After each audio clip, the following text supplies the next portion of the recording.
now I'd like to start my talk. So the title of my talk is the synthesis and biofunctional studies of immunomodulating glycoconjugates. So actually, I gave this kind of lecture in several times in the UNPAD. So somehow the talk should be overlapped, but I'd like to show you also our recent results.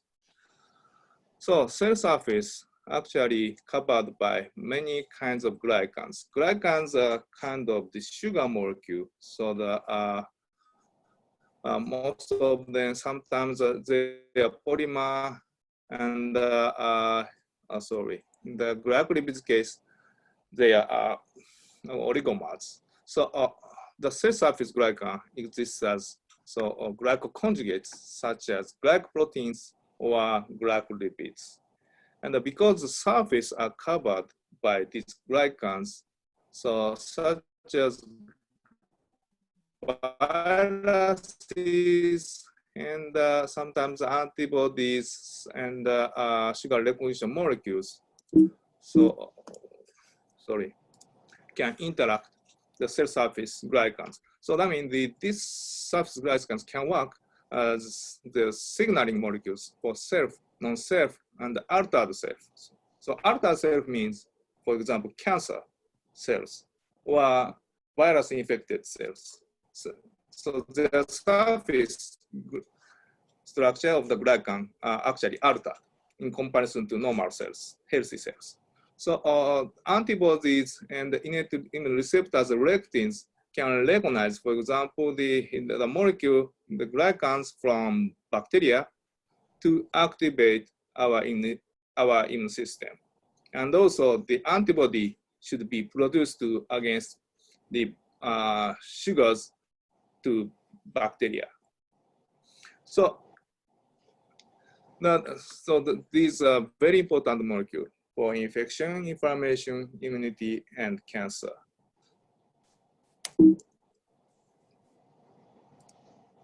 So, however, the inherent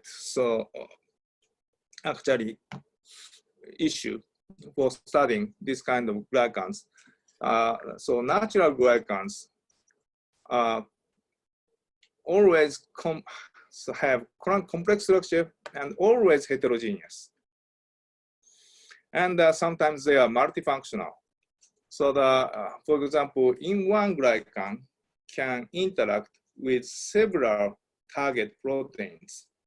So that in order to analyze the precise interaction of each glycan with each target molecule, so we should need homogeneous preparation with a certain functional unit. So it's a functional unit means it's a smaller part than the original glycan itself. So we can synthesize partial structure to identify the functional unit. So by using synthesis. So however, the original glycan itself is multifunctional. So in order to investigate multifunctionality of the glycans, so we are studying the conjugation of these glycans. So in other words, so we call it reconstruction and conjugation. And for example, we can synthesize dendrimers and also liposome structure. And sometimes we can modify cell surface glycan by chemically. So and also, of course, we can synthesize glycoproteins at the pure material. So we call it these strategies glycan remodeling. So today, I'd like to talk about both studies. So first part is identification of the functional unit. So it's a sorry. The second part, as the second part, so actually for both parts. So we have been studying developing new vaccines, and also vaccine is very important material, especially today's for today's world. So we need to develop the COVID-19 vaccines. So we are also engaging the development of COVID-19 vaccines, but today, so I cannot show you the results. So anyway, so there are several types of vaccines. So one is live attenuated vaccine, and the second, the kill vaccines in the case of bacteria, and in the case of virus, so those are called inactivated vaccines. So so in the case of for these vaccines, so for example, heat treatment or the hormone treatment required for killing or inactivation.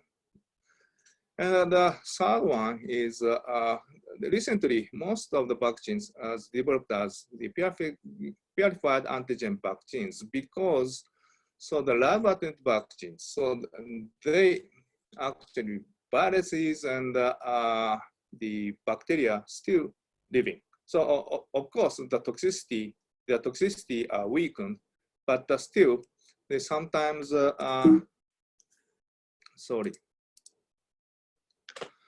sometimes adverse effects. So owing to the infection by the attenuated vaccines cause the adverse effects. So, but the potency is highest. So, but in the case of purified antigen vaccines, safety of course increased, but the potency, safety increased, but the potency decreased. So because, I'm sorry, so the,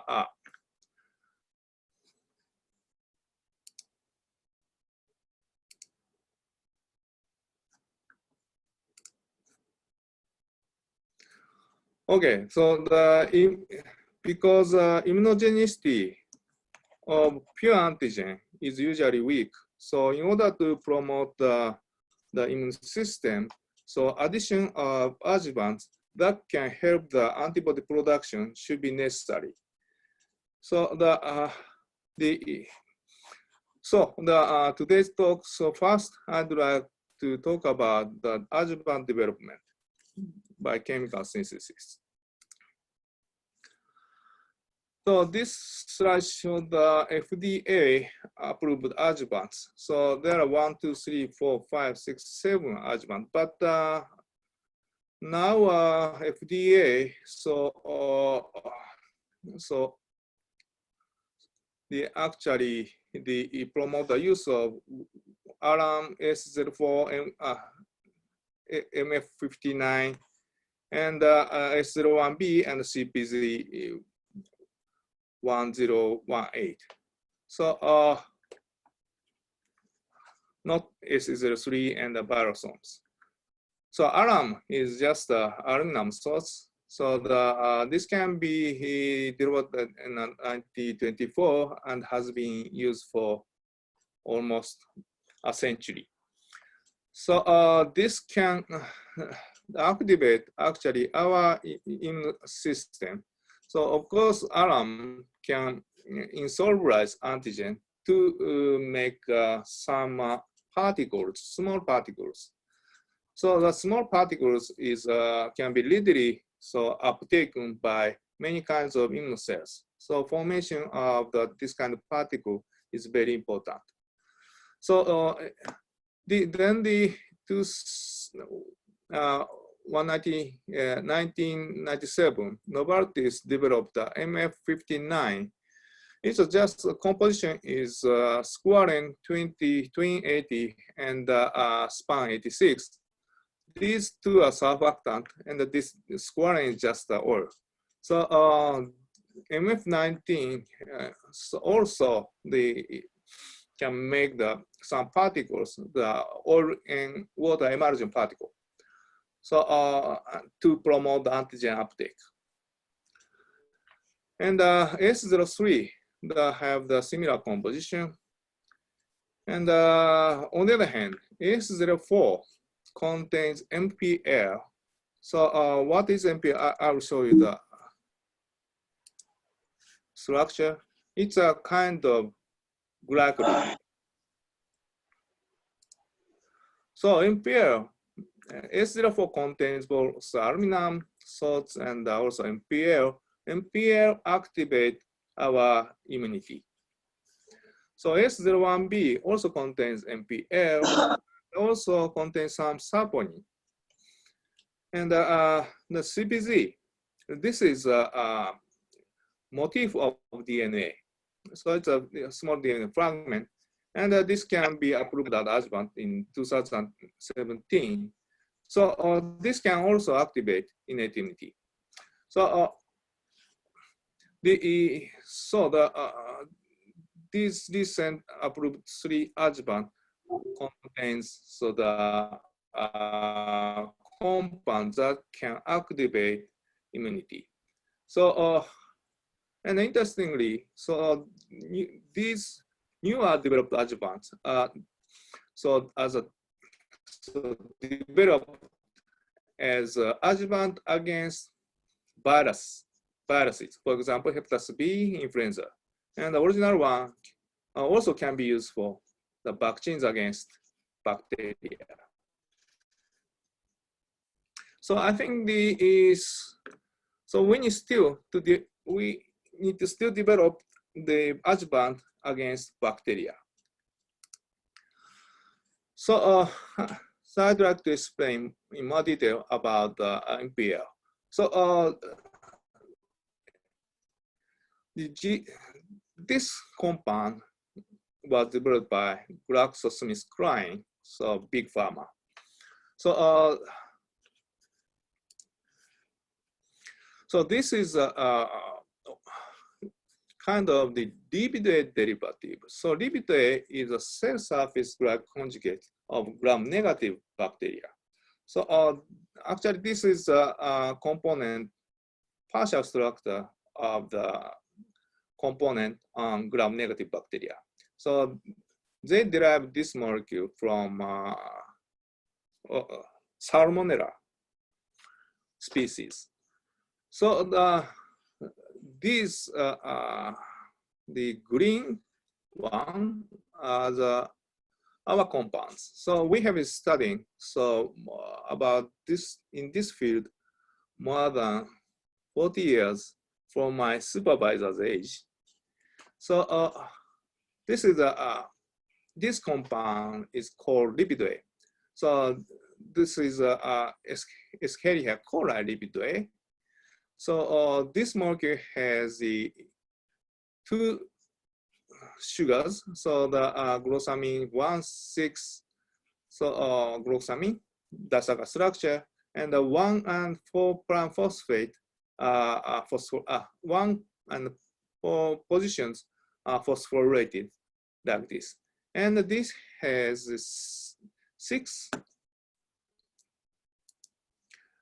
acid groups like this. So most of them C14 fatty acids, and only one has the C12. And this compound showed the very strong immunostimulating activity, but also this has highly inflammatory effects. And because of this compounds also termed endotoxin. It's a kind of toxin in bacteria. So, and also show the later toxicity. So this compound cannot be used for the pharmaceutical purpose. But at that time, so 30 years ago or something, so we also synthesized this molecule.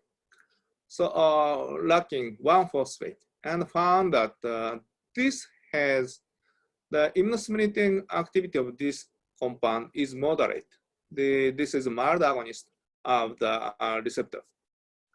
So this structure of these 2 molecules are very similar. So actually, the Salmonella lipidae have the 7 acyl groups. Also, in the natural compound, acyl groups are, acyl groups also are located here. And then GSK removed 1 phosphate and the acyl groups to make this compound. This compound also have 6 acyl groups. Interestingly, so these 2 molecules are both the immunostimulating activities are moderate and also can activate immunity against viruses.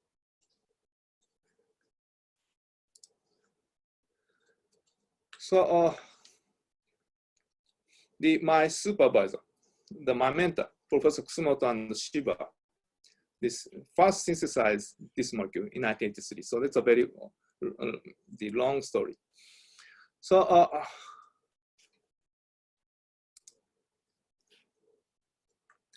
why just this compound is moderate? So the difference is just this molecule has phosphate and this molecule lacks phosphate. The receptor, so against this, the 98, so so Professor Boitola, the CRISPR Research Institute, so reported that toll receptor 4 is a receptor against this kind of molecule. So toll receptor 4 is a kind of the innate immune receptors that can sense the lipidae from bacteria. So toll receptor 4 has the MD2 as an association molecule. We found that the MD2 directly recognizes these kind of molecules. So there another receptor exists on the cell surface of the immunocells that is called CD14. So CD14 can transfer this kind of molecule to the MD2 toll receptor complex, and so this slide shows that just half structure of toll receptor 4. Then this molecule can induce dimerization of this molecule and then internalize. Then starts the signaling of innate immune response. So my colleague, Dr. Tanimura and Professor Miyake found that this molecule, the mild agonist, and can induce the toll for MD2 so dimerization, but the potency is very low. That's why this compound has the moderate activity. So we found that.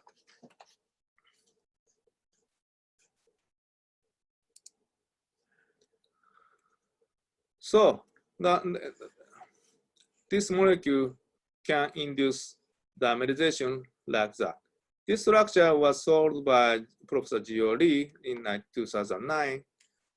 And this compound, so this is a biosensitive precursor of this molecule and called lipidae. And this is also Ehrlichia pestis lipidae. And this molecule in human case can bind to MD2, but inhibit dimerization. So this compound cannot activate our immunity. So, and we solve the structure of the binding motif of this like that. So this compound can induce dimerization, this compound cannot. So okay, I'll skip this. So this compound highly inflammatory. This compound is mild agonist, and this compound is antagonist in human. And so we think this compound can be used the adjuvant, but GSK already developed a similar molecule. So and we try to develop new kind of adjuvant based on this. So however, so in the case of this compound is antagonist in human, but mild agonist in mouse. So this compound has a species-specific response. But actually, in order to develop this kind of pharmaceutical compounds, I think we need to use mouse. Of course, we can use humanized mice, but they are very expensive. So this kind of the specific response are very critical issue for the development of a new adjuvant. That's why.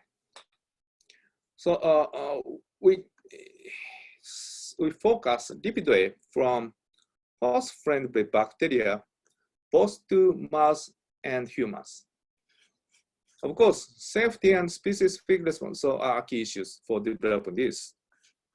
Safety is another important issue. That is alkaligenous fecales. This gram-negative bacteria lived in dendritic cell of the pilot patch. So pilot patch is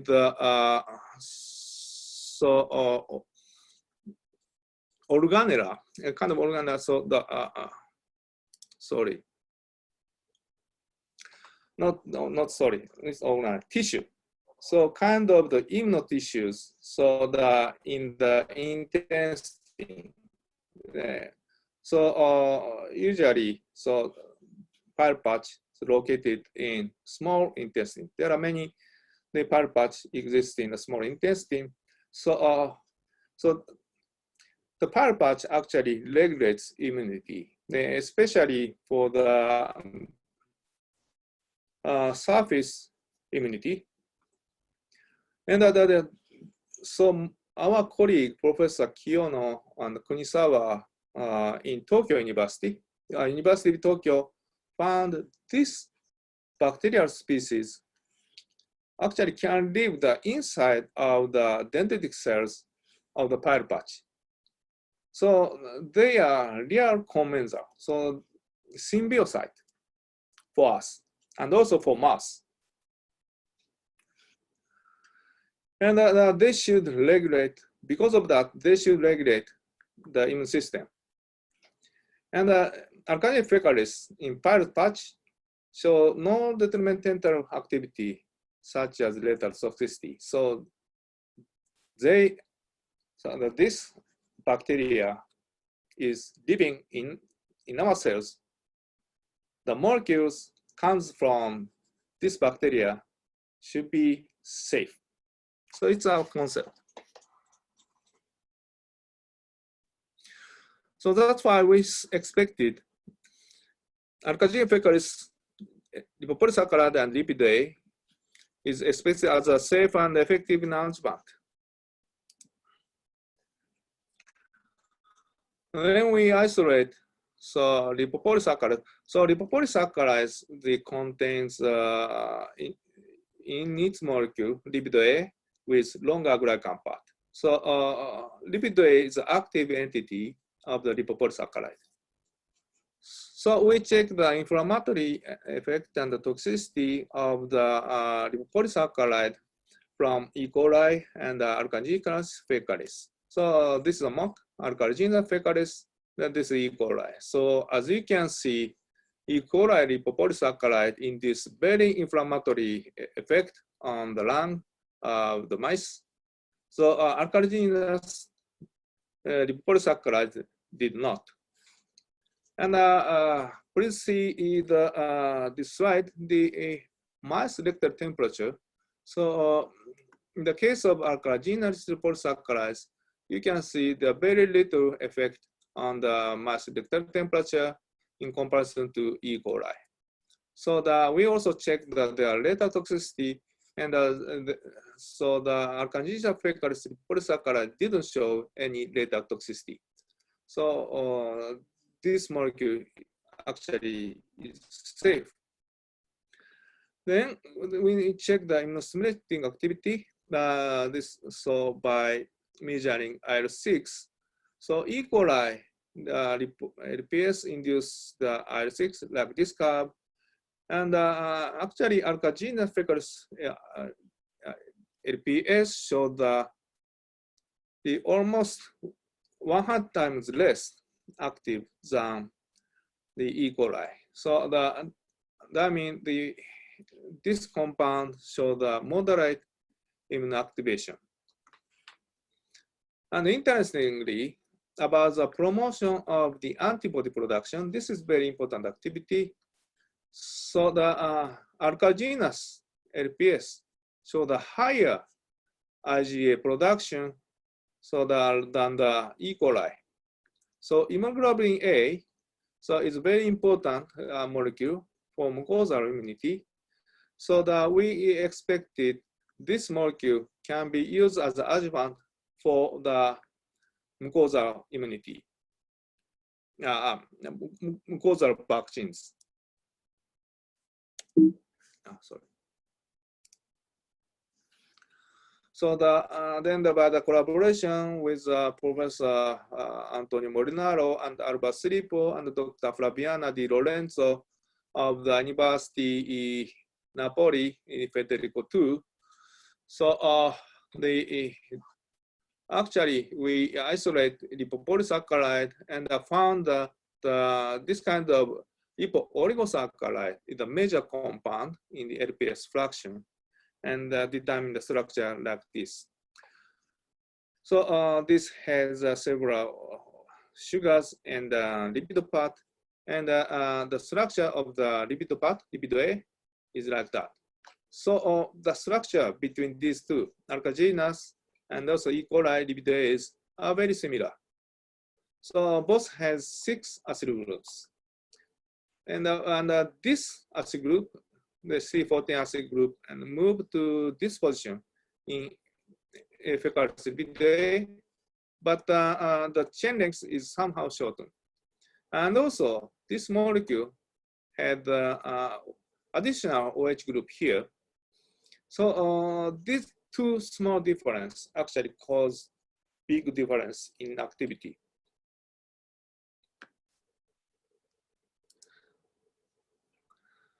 Then we synthesize this molecule. So it's our major work. And we synthesize this molecule starting from glucosamine, and we synthesize both Glax donor and acceptor, and then they synthesize this disaccharide as a key intermediate. So this molecule has several protecting groups like alloxycarbonyl group, ALOC, and the trichloroethoxycarbonyl group, TROC, and also the parametric benzyl ether, NPM, and the allyl group at one position. So now I'd like to explain about the glycylation mechanisms. So the glycylation usually use this kind of Glax donor having leaving group. So then activate promote the leaving of this from this donor to produce this kind of oxycarbonyl cation intermediate. Then Glax acceptor, it's alcohol, so can attack from the alpha phase or beta phase. Attack from the alpha phase produce alpha isomer, and attack from the beta phase afford beta isomer.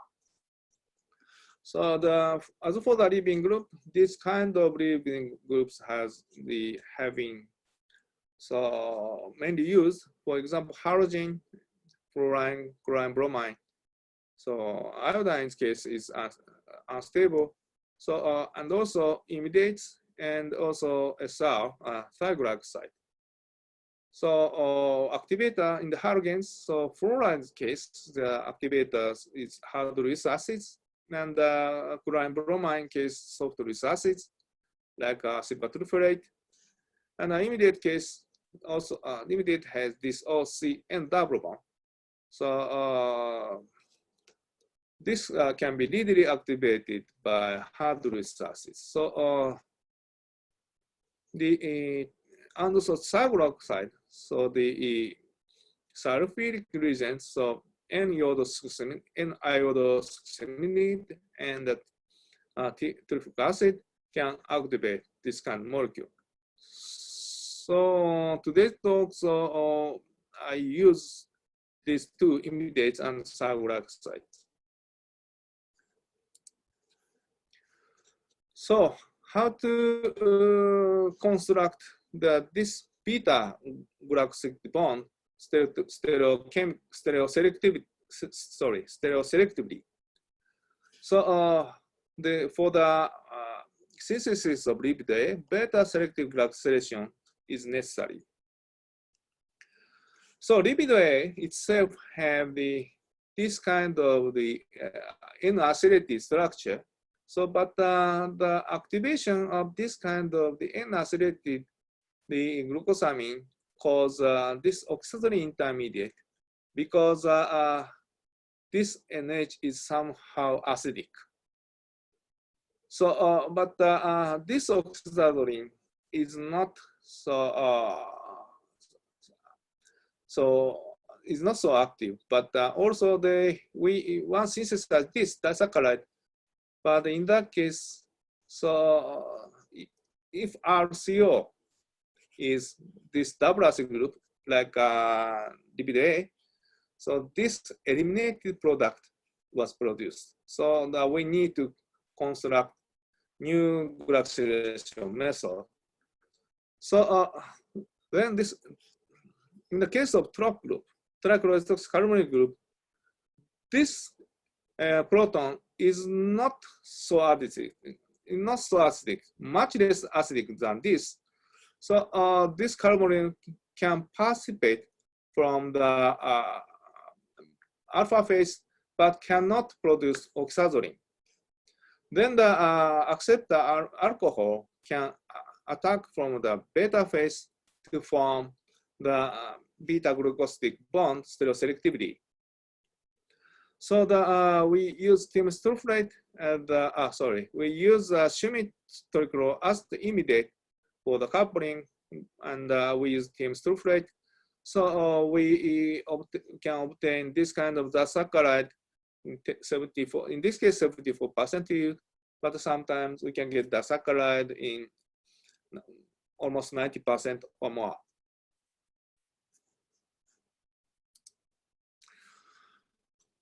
So we also synthesize this molecule. So in the yield of the saccharide formation is almost 80%. Then this has the free hydroxy group here. So then we first introduce this acid groups by using the Sina, Professor Sina's famous MNBA. So MNBA can form the asymmetrical hydride. Then we can introduce the acid group here. Then TROP group can be cleaved by the treatment of zinc copper couple, and the second acid groups can be introduced here. And then this AROC group, they can cleaved by the treatment with this, and then this third acid groups to introduce here. And then parametric blended group can be cleaved by DDQ oxidation. Then the fourth acid groups can be introduced here. Then this benzylidene was removed, and sorry, I didn't show the structure of torture. And 6 position protected with torture, and one protecting group was removed by this treatment. And the 1 and 4 phosphate group are phosphorylated by using this reagent, by phosphoramidite method. Then so finally, all the protecting group were removed by catalytic hydrogenation. We can get this the alkyl lipid A. in a total 12% from glucosamine.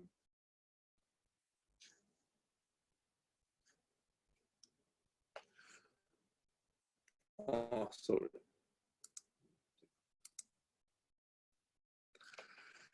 Then we measure the immunostimulating activity by L6. So as you can see, alkali-phenolic lipid, synthetic lipid also show the moderate immunostimulating activity in comparison to E. coli LPS. So L10 is a cytokine for anti-inflammatory effect. So this compound also can induce the anti-inflammatory effect to be this compound moderate.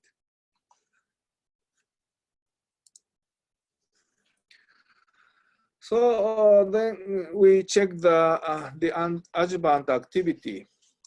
So this is the trial for the development of the Streptococcus pneumoniae. So vaccines.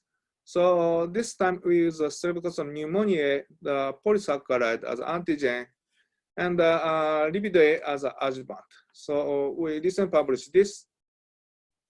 So this is intranasal vaccines model against mice.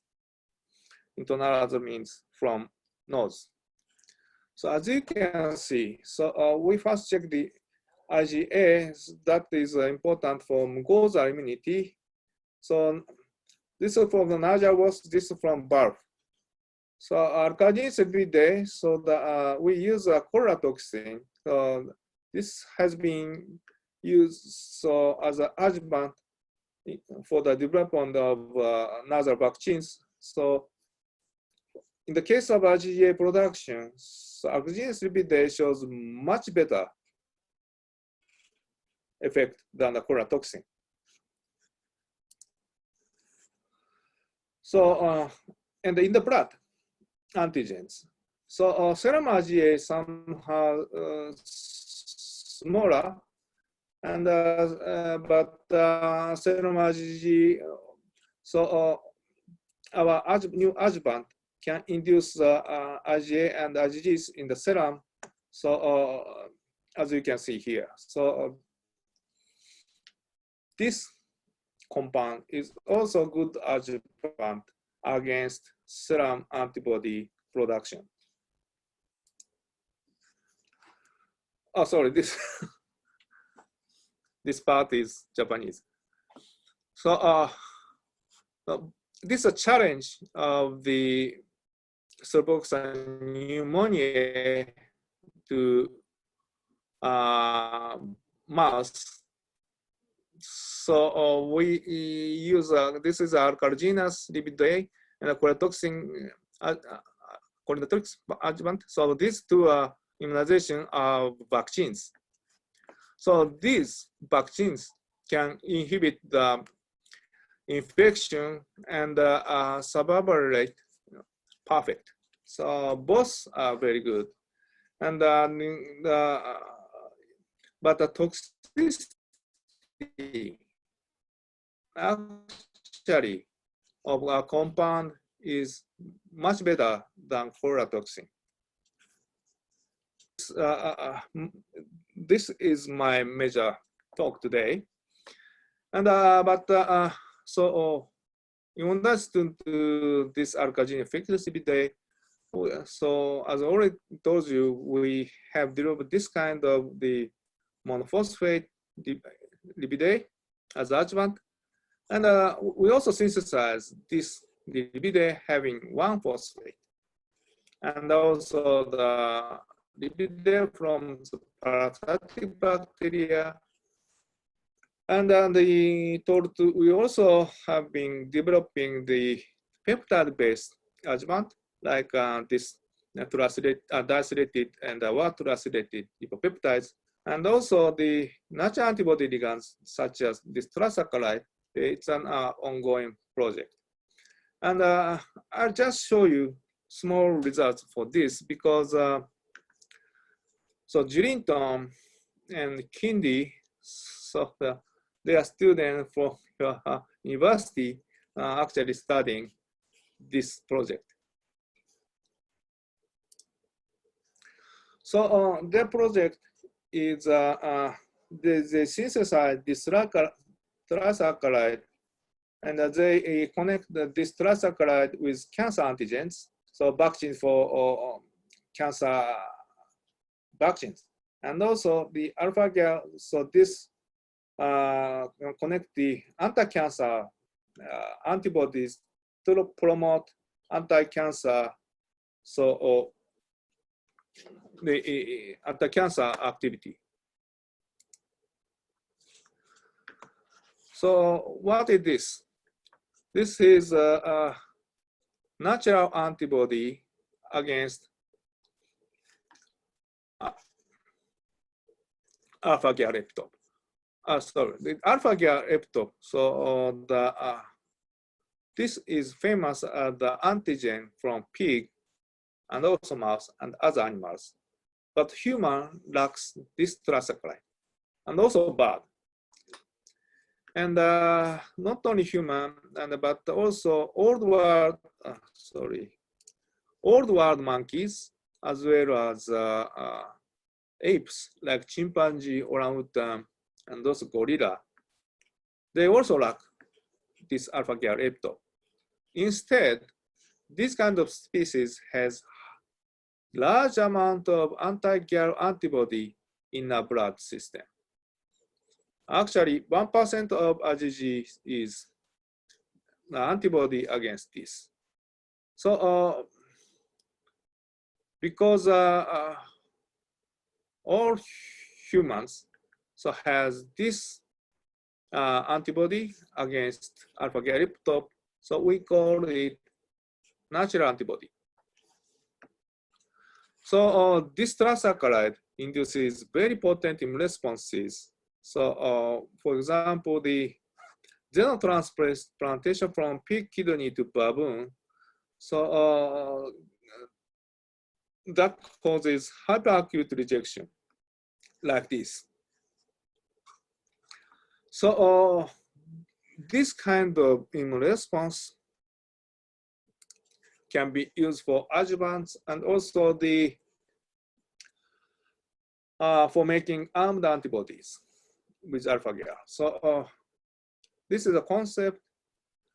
So we can introduce alpha-gal to the anti-cancer antibody by chemically. Then this antibody can recognize cancer cells, and this trisaccharide can recruit additional natural antibodies surrounding cancer cell to promote the, for example, the complement-dependent cytotoxicity. So this study was done by Jirinton, Century. So I'll just show you the, I'll skip this. I'll just show you the results. So Jirinton synthesized single the trisaccharide like this, and also this kind of Glad dendrimer. So by using click reaction like this. So this dendrimer has lysine dendrimer core, and the terminal has alkyne like this. So we put this kind of enzyme histidine here. So this histidine, so imidazole can interact with copper ion to promote the click reaction intramolecularly to produce this kind of Glad dendrimer in quantitative yields. So then we connect with a half antibody by Maharani imide formation. So because half antibody still have the recognition part against the cancer cells here, but original the anti-cancer activity is reduced. So this is the results. So this dendrimer antibody conjugate show that this is a CDC activity. this compound had the highest CDC activity like this. So this is 8-mer weak activity. So the weak activity in the mono alpha gal antibody activity is very small, and just half the antibody almost show no activity. So by introducing this alpha gal on the antibody, so Durinton successfully synthesized new kind of the anti-cancer agents.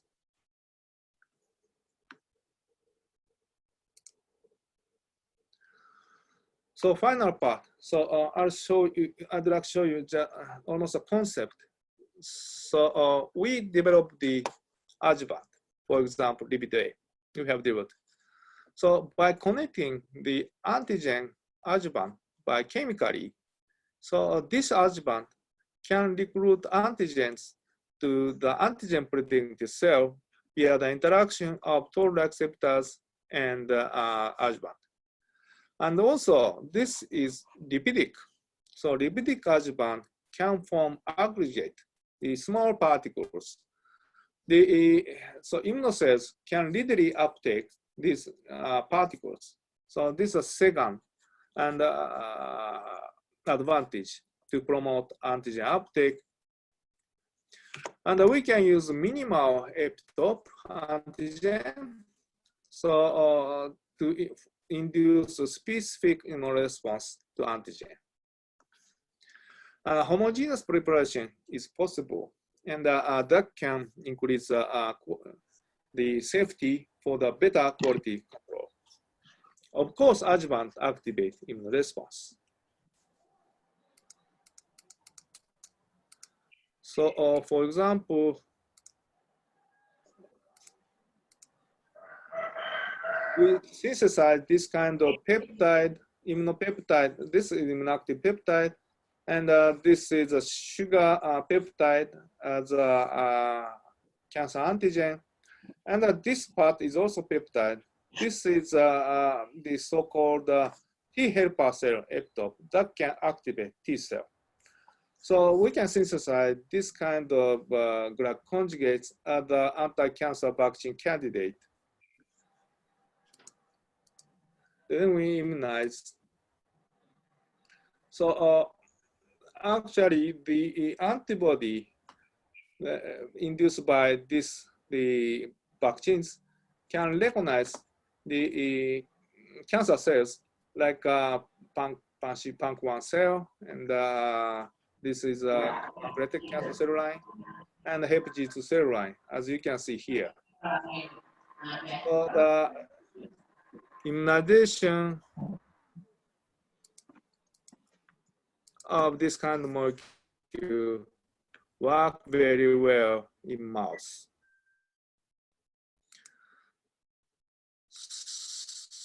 So this is our conclusion.